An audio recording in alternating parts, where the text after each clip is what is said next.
Olá pessoal, sejam muito bem-vindos a mais um podcast Todas por Todos, uma iniciativa do Grupo Mulheres do Brasil com o Grupo Otimista. Meu nome é Anete de Castro, eu sou líder e fundadora do Grupo Mulheres do Brasil e eu tenho um prazer enorme de estar nesse empreendimento onde a gente vai conhecer muito sobre pessoas muito especiais.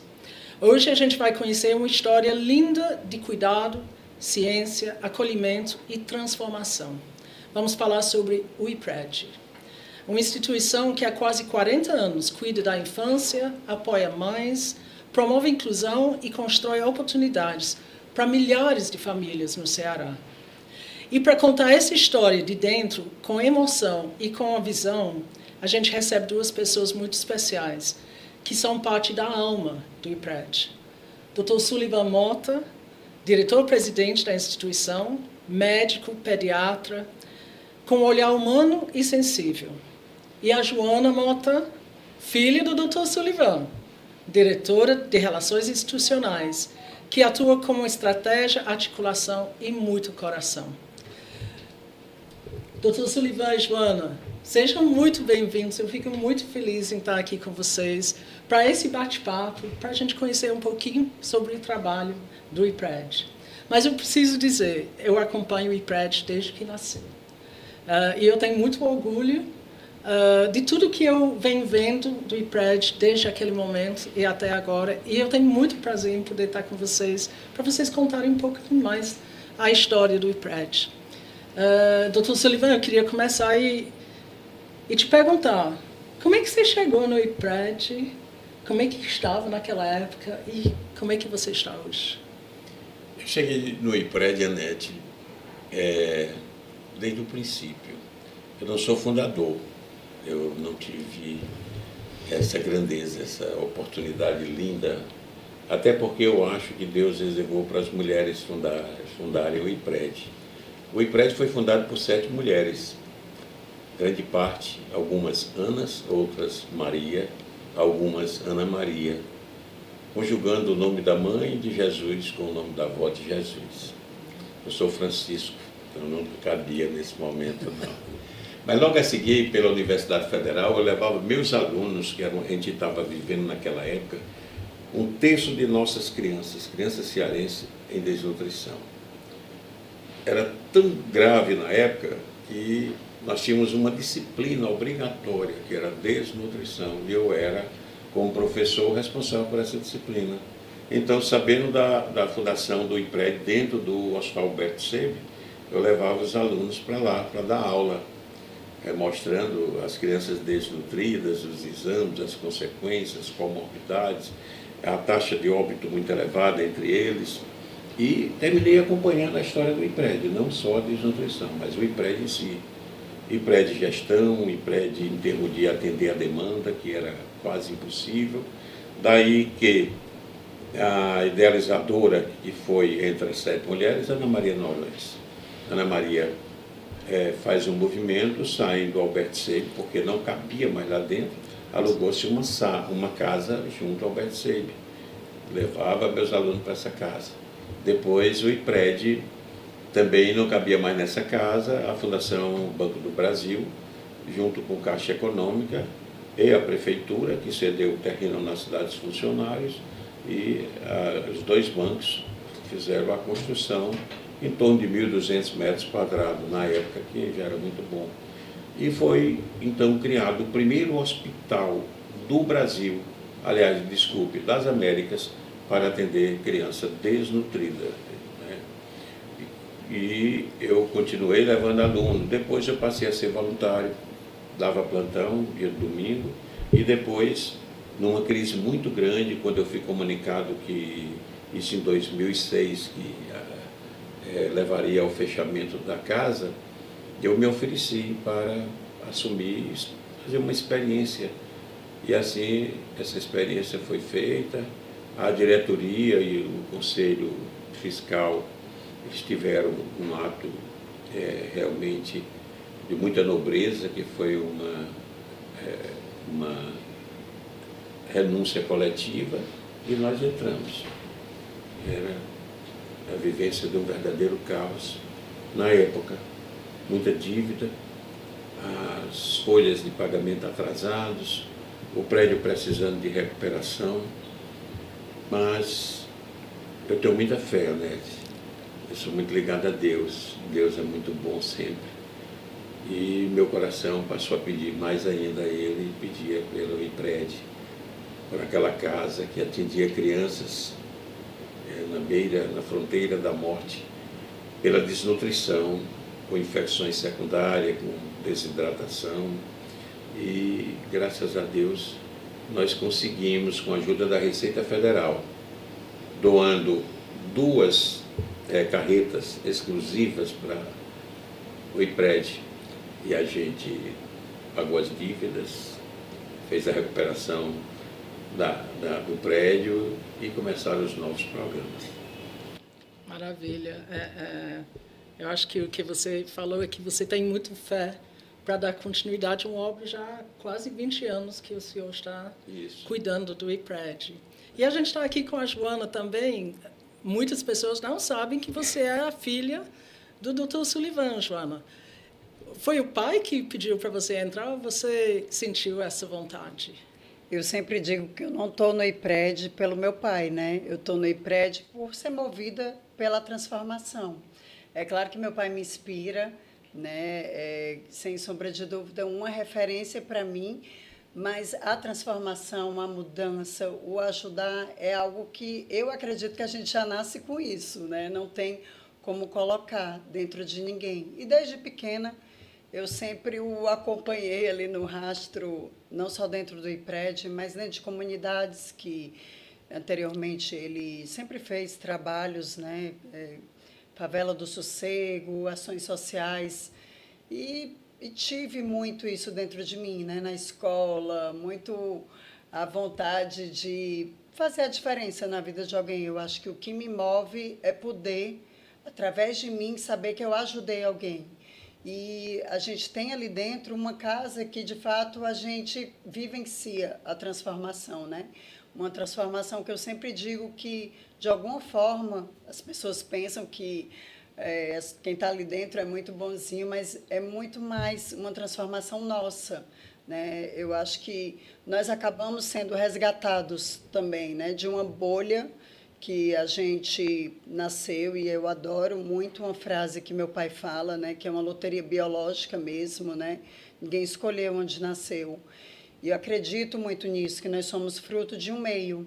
Nossas mulheres, nossas crianças, né? Mulheres hoje, mas foram crianças, elas nos dão tudo aquilo que foi resultado do que elas receberam. E hoje elas nos retornam enquanto sociedade.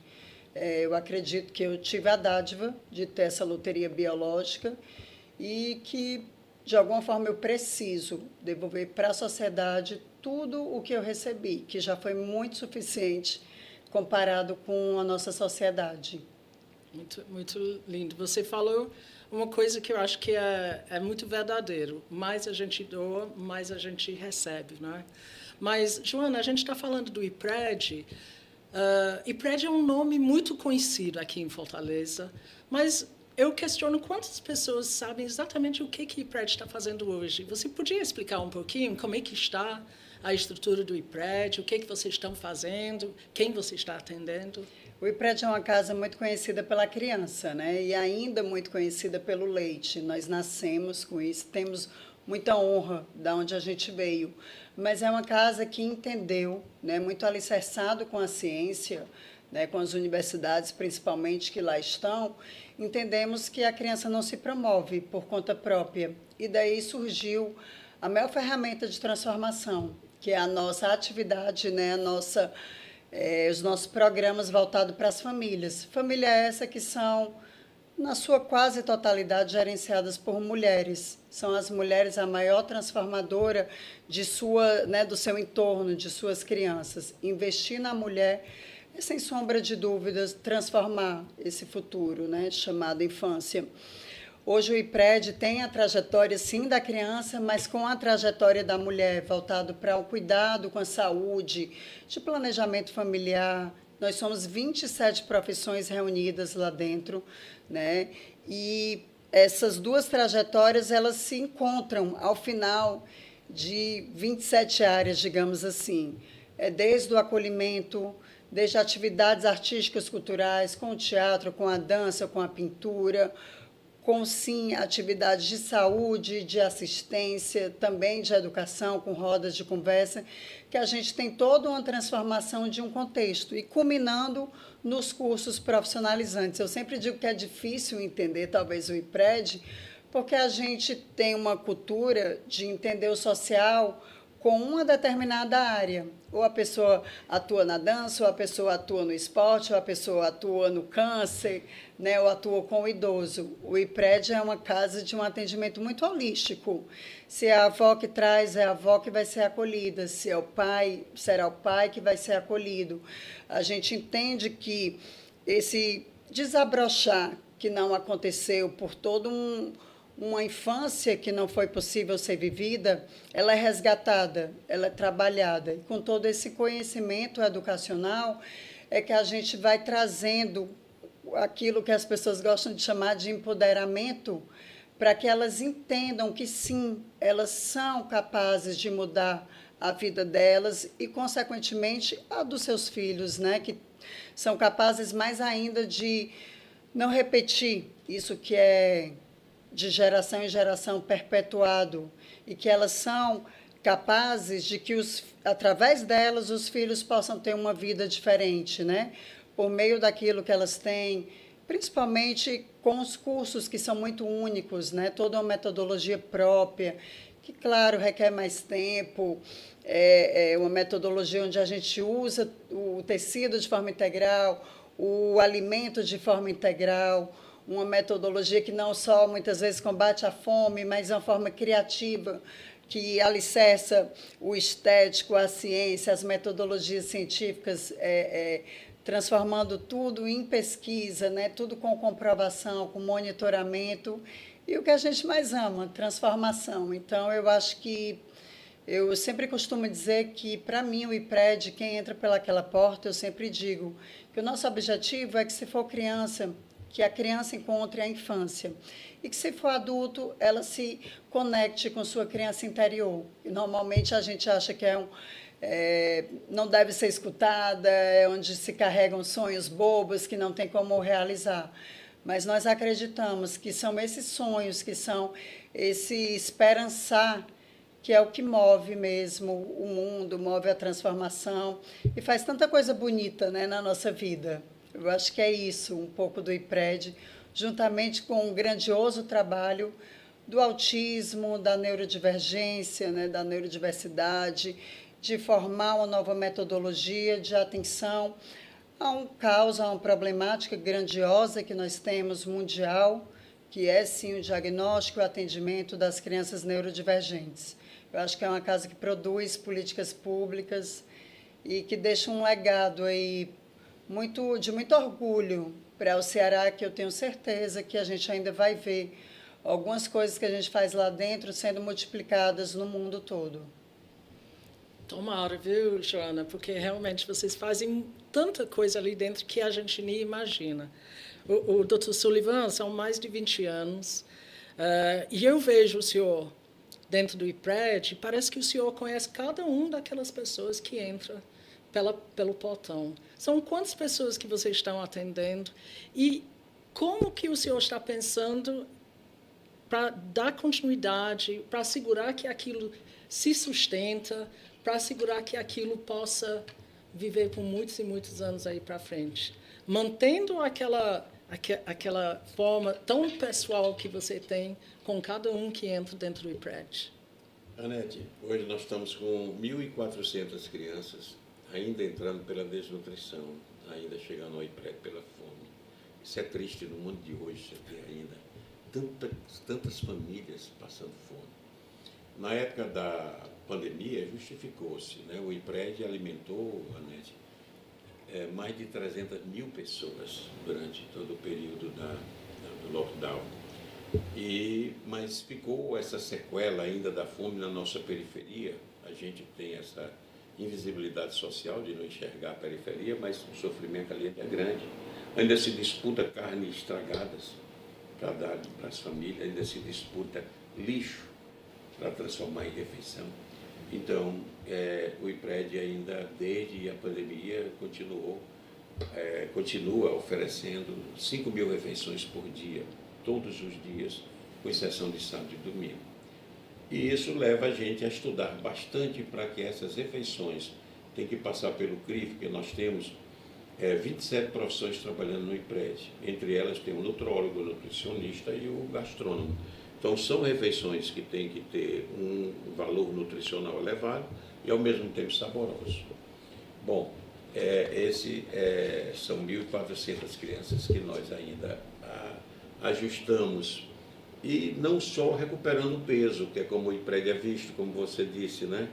São tantas coisas que o IPRED faz, mas a sociedade acha que o IPRED é simplesmente aquela casa de engordar magrelos, né? Mas ainda tem esse viés, ainda tem. Mas a partir mesmo nessa recuperação do estado nutricional, nós temos uma estimulação para que haja uma formação da arquitetura cerebral adequada e venha garantir a essas crianças no futuro uma vida de qualidade. Porque nós sabemos que onde tem a desnutrição, e geralmente está acompanhada de comportamentos que são mais agressivos, mais cruéis do que a própria violência, que também está presente nessas famílias, que é a indiferença. Tem um trabalho de Harvard mostrando, através de uma geração há 54 anos, sempre procurando fazer uma conexão com a primeira infância, 0 a 6 anos. E mostra que o que tem de mais cruel que vai prejudicar o desenvolvimento é a indiferença. A indiferença é dolorosa, é cruel, ela fere a alma, não é? Enquanto a outra fere o corpo, a violência. Mas a negligência é terrível. Mas mesmo criança sob violência corporal, sob negligência, a estimulação ao cérebro tem resultado satisfatório. Por isso que nessa criança, logo de princípio chegando, a gente passa a ter diversas metodologias que vai estimular a formação de sinapses neuronais. Essas sinapses são caminhos, né, que nós chegamos a ter trilhões de sinapses neuronais quando nós temos vínculo com a família, quando a criança tem um bom quadro nutricional. E a nossa criança do IPRED, ela tem 1/3 dos neurônios, ela tem 1/3 das sinapses neuronais. Ela tem 1/3 de oportunidade na vida. Gente, isso é cruel. Isso é para o país, não é só para o indivíduo, isso é para toda uma sociedade, onde todas essas pessoas, hoje criança, amanhã adulto, com a capacidade reduzida do cognitivo, da parte motora, da compreensão, da iniciativa, não são proativos, não serão, não poderão ser. Então, a gente trabalha muito nessa área. Nesse contexto, trabalha contra a violência, trabalha contra a indiferença.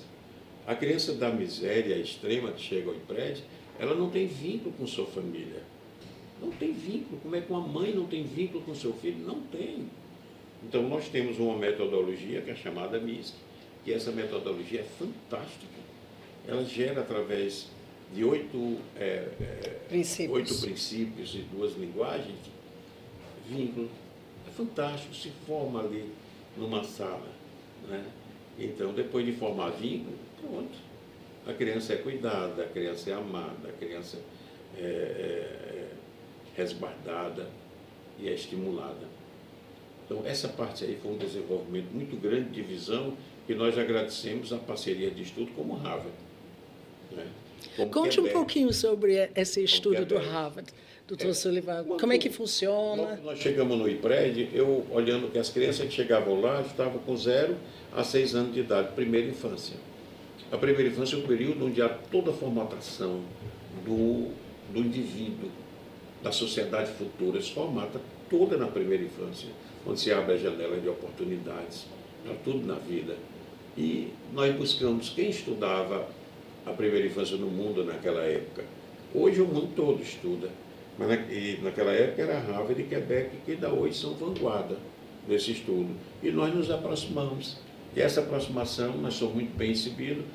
Até hoje nós mantemos essa relação, que eu chamo que é uma relação de intimidade que nós temos de estudo. Essa relação de estudo hoje leva-se para pesquisa, para seminários, para cursos, de forma geral. E o IPRED hoje recebe quase 40 estudantes a nível de mestrado e doutorado em Harvard. Eu não conheço outra entidade, mesmo as grandes universidades brasileiras não recebem, mas nós recebemos 40 estudantes, mestrando e doutorando no mês de janeiro, o mês inteiro aqui no IPRED. Dr. Sullivan, o acadêmico é extremamente importante, primeiro para formar os nossos futuros profissionais. Como é que vocês estão estruturando essa parceria com Harvard? O nosso acadêmico aqui está junto, as nossas universidades. Como é que está acontecendo esse trabalho? Esse trabalho está sendo desenvolvido com muitas mãos. As nossas universidades estão presentes, não só as universidades, né? A Harvard tem um olhar que extrapola os muros acadêmicos. Então, tanto que no mês que eles passam aqui, eles não se vinculam apenas à Universidade Federal, à Unifor, eles vão para as entidades governamentais, né? Hospitais públicos, postos de saúde, diversas entidades como que, Joana? Como Albert Seib, né, que é um hospital maravilhoso, como o projeto Quatro Varas, que é lindo, né? Lá no Pirambu. Então, eles saem para ver tudo isso. Então, é a verdadeira saúde pública, né? Saúde pública. Eles, de fato, tiram do papel, levando para a prática, né? Então, a gente pensa que são estudantes de uma determinada área, são estudantes de diversas áreas. A saúde pública que a gente acredita e pratica nas 27 áreas do IPRED, eu acho que eles trazem e enxergam também isso no IPRED. Você vai ter estudantes de humanas como estudante da área de saúde, como da área de exatas, toda essa interlocução, como precisa acontecer. O ser humano ele é um conjunto, né, uma somatória, e não um recorte. É a harmonização do ecossistema, não é isso? Pessoal, a gente está ouvindo uma história linda sobre o IPRED que existe na cidade de Fortaleza. Daqui a pouco a gente volta.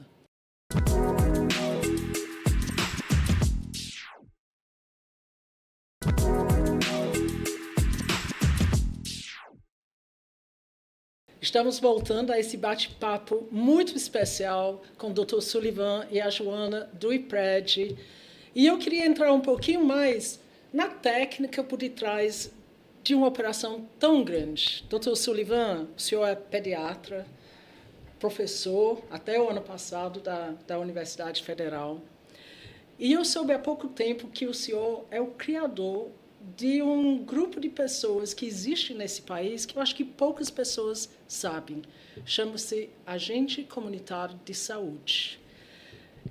Recentemente, eu passei a entender o que é agente comunitário de saúde. Eu fiquei impressionada. Eu queria que você explicasse um pouquinho, primeiro, o que é, porque eu acho que a maioria dos locutores não sabem, e por que você criou, e o que você entende que aquilo faz de bem na nossa sociedade. O que eu criei? Eu formei-me na Universidade Federal do Ceará, em medicina. Fiquei 7 anos fora. Quando eu retornei, o Ceará estava com a terceira pior mortalidade infantil e materna do Brasil. E aquilo nos inquietou muito, e nós fomos estudar quais eram os gargalos, né? Nós encontramos 5 grandes gargalos responsáveis por isso. A falta do pré-natal, a falta do aleitamento materno, a falta da vacinação, a falta da identificação dos sintomas de infecções respiratórias, e faltou a quinta que eu não estou lembrado. Eram uns 5 gargalos. E nós passamos a investir, nós médicos, né?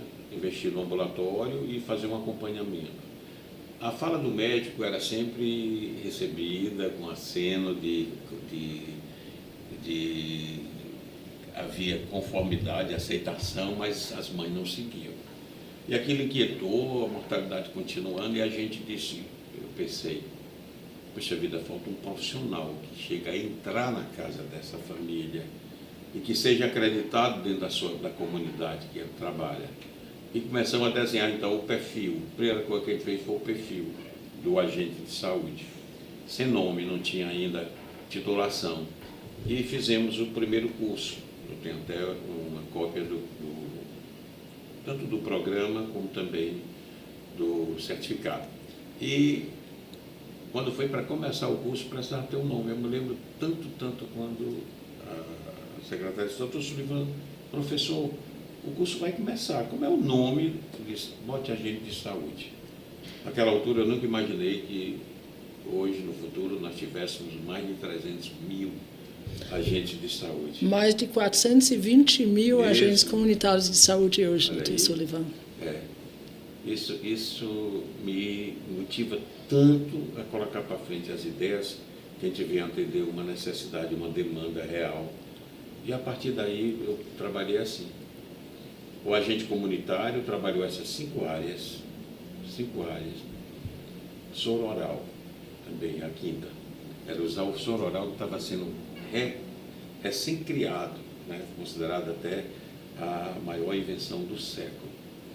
Bom, mortalidade despencou, materna, infantil. Nós ficamos 5 anos como projeto piloto, até que achei que foi muito demorado, porque ninguém encontrava apoio governamental para institucionalizar. Quando o Ceará passou a ser governado, elegeu o Tasso Gereissati. Nós começamos em 2002, 2007, Tasso Gereissati assumiu e fez uma grande reunião com diversos profissionais de saúde e chegou para mim, me lembro também assim, ele pôs na frente o dedo e disse: se você tiver poder de decisão, o que você colocaria na Secretaria de Saúde? Eu digo: agente de saúde. Ele disse: o que é isso? Que ninguém conhecia. E eu falei, quando eu comecei a falar, ele ficou: deixa eu chamar o meu futuro secretário de saúde. E veio uma pessoa linda, maravilhosa, Carlile Lavô. E Carlile, ao ouvir, a gente via bem que ele não estava gostando. Ele foi mais além, ele estava apaixonado, ele se apaixonou naquele momento. Ele disse: eu vou colocar agente de saúde em todos os municípios do Ceará. E o Ceará ganhou prêmios, baixou a mortalidade infantil, materna, ganhou prêmios. E o Ministério instalou nos 5.570 e tantos municípios que tem, todos os municípios do Brasil, de norte a sul, de leste a oeste, tem agente de saúde. Eu realmente não imaginava que chegasse. Mas por quê? Porque atendia uma necessidade. Isso é fundamental. Exatamente. Eu queria até explicar por que nós, do Grupo Mulheres do Brasil, sabemos o que é agente comunitário de saúde. Nós estamos com um programa aqui no Ceará, que é a vacinação contra o HPV e para a eliminação do câncer de colo de útero. E quando a gente entrou dentro das comunidades, nós passamos a entender que esses agentes comunitários de saúde entram na casa das famílias. A maioria deles tem até 700 famílias. E eles entram na casa da família por uma razão simples, que o Dr. Sullivan vem falando muito. É o vínculo, para mostrar para essas pessoas o que eles têm direito, como que eles podem acessar aquilo que eles têm direito e assegurar que eles façam todas as vacinas e todos os exames necessários para a gente evitar todos os problemas de saúde que a gente possa ter. Quando nós descobrimos o agente comunitário de saúde, a gente começou a trabalhar com eles uma informação simples e rápida. Em Paracuru, no mês de dezembro, a gente trabalhou durante 15 dias com toda a comunidade, com a prefeitura, com o secretário de saúde e com esses agentes comunitários de saúde. Nós subimos a vacinação do HPV de 43,5% para 74% em 15 diz. Em 15 dias, pessoal, que foi o que mostrou para a gente o que é agente comunitário de saúde. E eu saí perguntando, quem criou esse agente comunitário de saúde? Quando me falaram, Dr. Sullivan. Aí eu fiquei impressionada. Eu conto essa história, eu preciso contar essa história. Anete, eu não sei como você ouviu o meu nome, porque a classe política, a classe de comunicação, se perguntarem, eles falam, foi o Carlile Lavô. Eu fui muito questionado. Por que você não contesta? Eu não disse que foi você. Anete, eu sou pai de 4 filhos. Um deles é filho do coração. eu não ia admitir jamais que aparecesse o pai biológico para dizer que eu não sou pai. Então, realmente, o pai adotivo é o Carlilo Lavô. E eu não vou dizer que ele não é pai, né? Eu acho que nem importa quem é Não pai, importa, na realidade. é O que importa é o bem que isso possa fazer, né? E vocês que estão nessa área de saúde, a gente fica muito feliz em saber quanto vocês são apaixonados para descobrir os porquês por detrás dos problemas. Porque quando a gente vai buscar, a gente vê que muitas vezes não é dinheiro. É uma outra situação, é um processo que está errado. Porém, o dinheiro, sem dúvida, é necessário para colocar o projeto para frente. Anete, eu queria só completar a resposta de uma pergunta: que crianças nós já atendemos? Eu falei 1.400 crianças em alta vulnerabilidade social, 600 crianças com deficiências variadas e mais 2.000 crianças autistas, quer dizer, fechando um número de 4.000 crianças que o IPRED atende hoje. E falando em agente de saúde, que foi assim uma inovação para atender uma necessidade, hoje o IPRED também tem uma grande inovação que é buscando atender a criança autista. Não tem no mundo um país que atenda todos os seus autistas. Os países ricos podem ter recursos, mas não tem capilaridade para a atenção a essa criança de profissionais, capilaridade geográfica das profissões. O Brasil nem tem capilaridade, nem tem recurso. Daí que hoje o IPRED tem uma fila de espera, que é a fila de Fortaleza, já com laudado, como autista, com mais de 10.000 crianças esperando uma vaga. E mais uma fila para a primeira consulta para dar o laudo, com mais de 27.000 crianças. Gente, isso é desumano, gente, isso dói na gente, e nós passamos a estudar. E hoje nós estamos certificando uma tecnologia social, uma metodologia nova, com bases pedagógicas, exatamente como estimular a criança autista. Por um preço que da forma tradicional equivale a 5 ou 6 crianças da forma pela arte, pela cultura e pelo esporte. Tomara que isso possa vir, porque realmente essa multiplicação é o que a gente precisa para o nosso povo. Eu ia perguntar, Joana, tem tanta coisa acontecendo no IPRED. Inclusive, em dezembro, a gente esteve com a Luísa Helena Trajano no IPRED, abrindo esse programa de HPV, e ela ficou tão maravilhada com tudo que ela viu, que ela disse que não deve ter nenhum outro lugar nesse país melhor para tratar uma criança autista. A pergunta: como é que sustenta isso financeiramente? De onde vêm os recursos do IPRED para que vocês possam fazer este trabalho? A gente sempre fala que é uma verdadeira coxa de retalhos, né?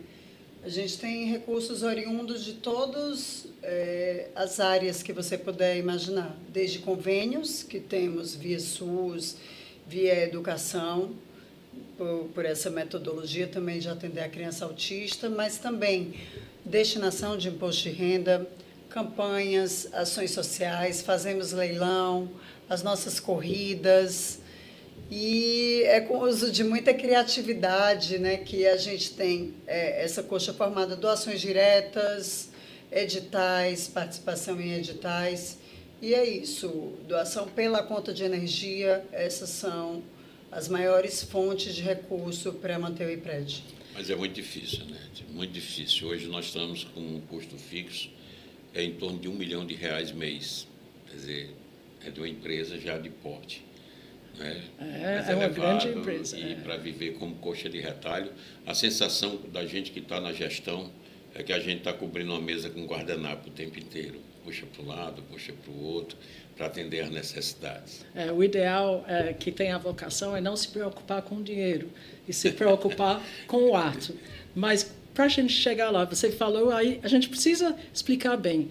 Para quem gostaria de doar imposto de renda, de fazer uma doação regular, o que se deveria fazer, Joana? Tá. Liga para o IPRED 3218-4000, entra na nossa rede social, vai até o IPRED e a gente pode apresentar as milhares de formas, né? Desde campanhas, doação mesmo de roupas, de tudo aquilo que você não utiliza mais.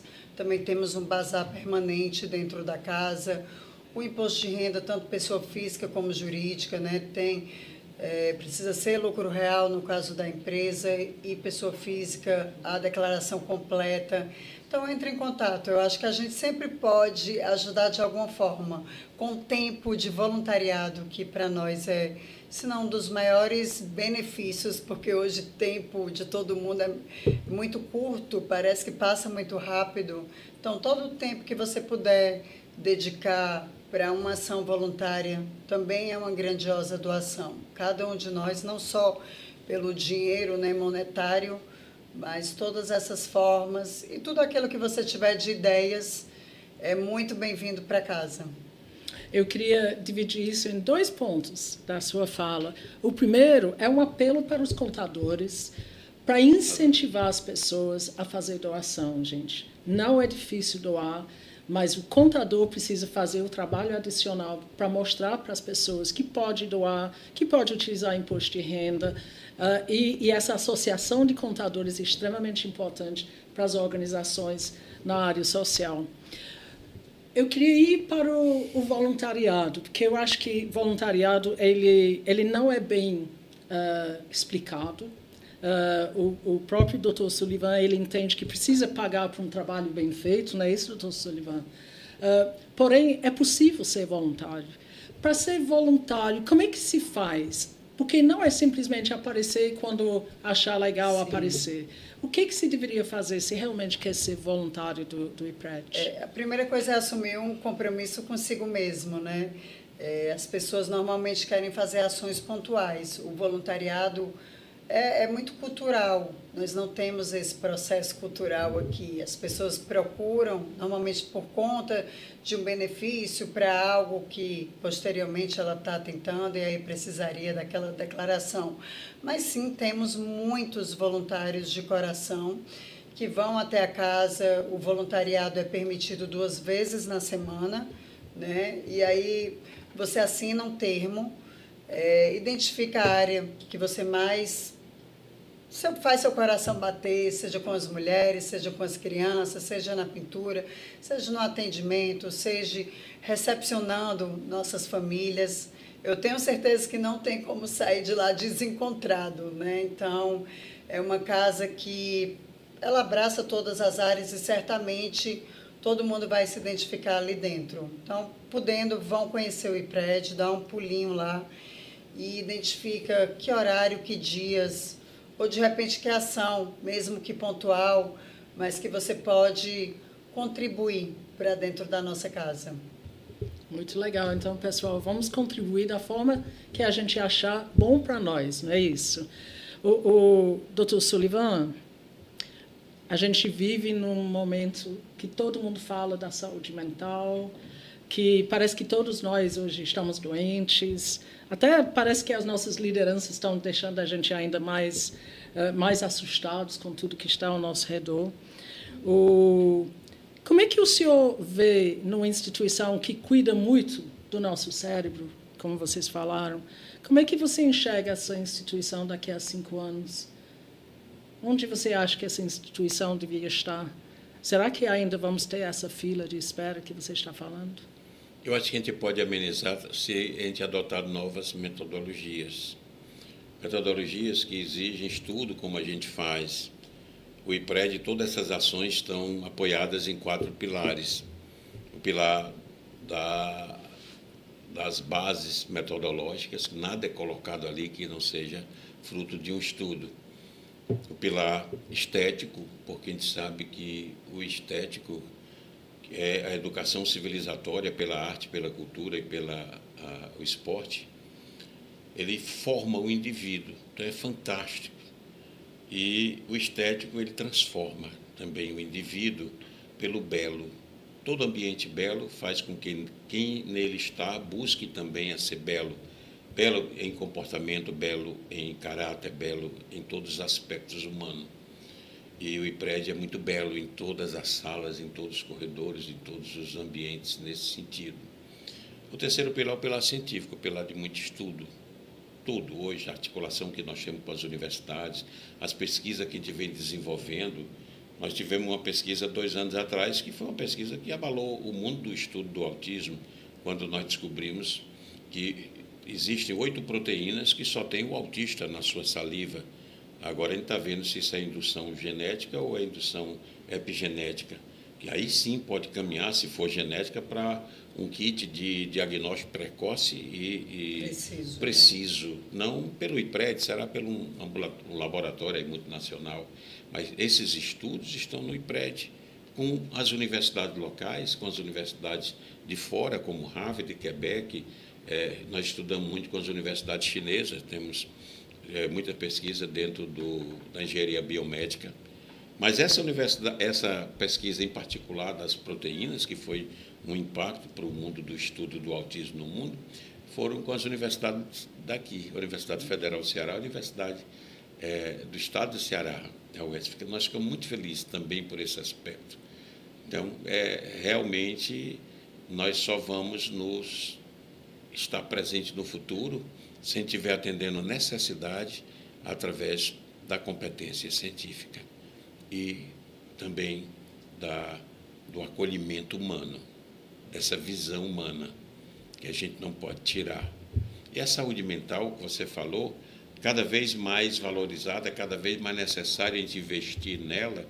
Tem até uma frase que não é frase de efeito, é frase realista de um psicanalista, que ela disse, e todos nós repetimos: cura-se uma mãe de saúde mental, cura-se uma mãe, cura-se uma família.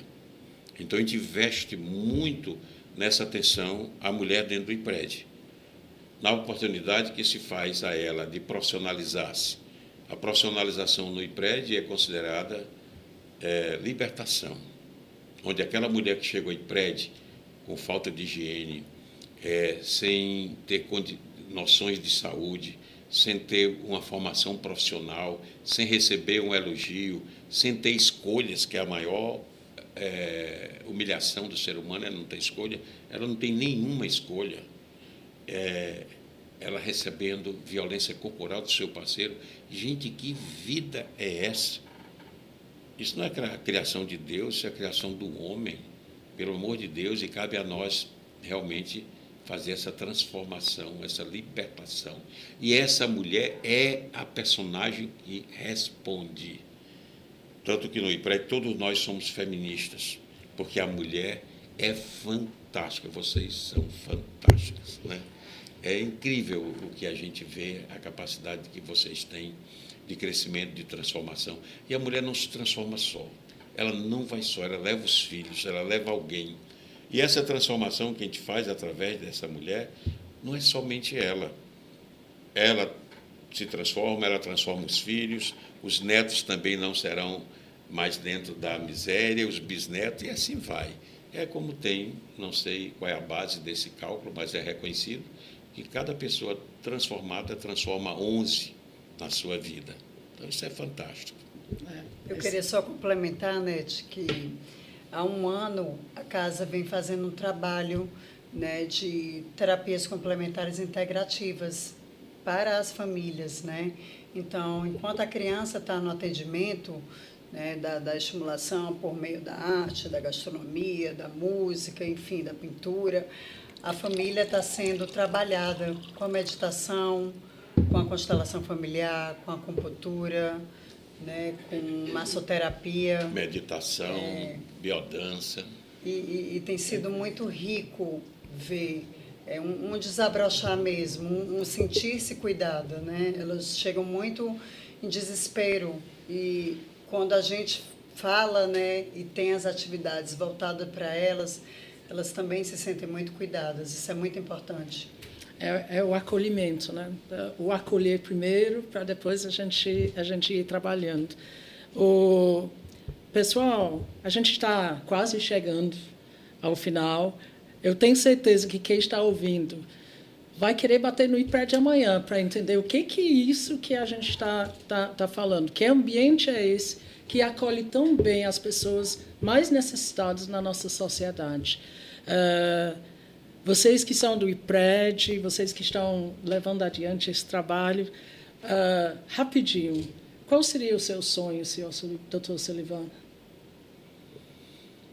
O sonho é que a gente possa realmente, um dia, não necessitar desse processo de transformação, tirando as mulheres de verdadeiro nível de escravatura, escravidão. Não ser necessário, mas se existe, que nós possamos trabalhar, dar as mãos. E se a gente não der as mãos, ninguém consegue ir muito longe. A gente até dá alguns passos. Como a Joana falou, nós temos 27 profissões. A gente sempre acha, a gente da saúde, que nós sempre seremos o suficiente. Não seremos. Nessas 27 profissões, nós temos todas as profissões da saúde, mas nós temos também tanto olhar, a palavra, a compreensão do filósofo, do sociólogo, do antropólogo, do pedagogo. Fica até difícil dizer essas 27 profissões, mas se nós tivéssemos só profissionais de saúde, nós teríamos um olhar pobre. E nós passamos a ter um olhar muito rico, porque nós olhamos juntos. E o meu sonho, Anete, é que um dia a gente possa entender que o trabalho social, ele é um trabalho que também gera resultado, que a gente pare de olhar o social com assistencialismo, com qualquer coisa. Isso é muito demonstrado pelas doações que chegam, né, pela falta de atitude coletiva. Então, eu sonho muito no dia que a gente não precise mais estar correndo atrás de provar que nós geramos resultados, que nós também construímos uma sociedade, né? Então, que a gente possa olhar o social como algo que verdadeiramente constrói políticas públicas, que é importantíssimo a existência desse social, um social que não dependa de um, né, que muitas vezes sacrifica ali toda uma vida a correr atrás, a estar sempre pedindo, que isso não seja personificado, mas isso passa a ser uma atitude coletiva de todos nós. É isso mesmo, gente. Pessoal, nós estamos chegando no final desse podcast Todas por Todos, do Grupo Mulheres do Brasil, com o Grupo Otimista.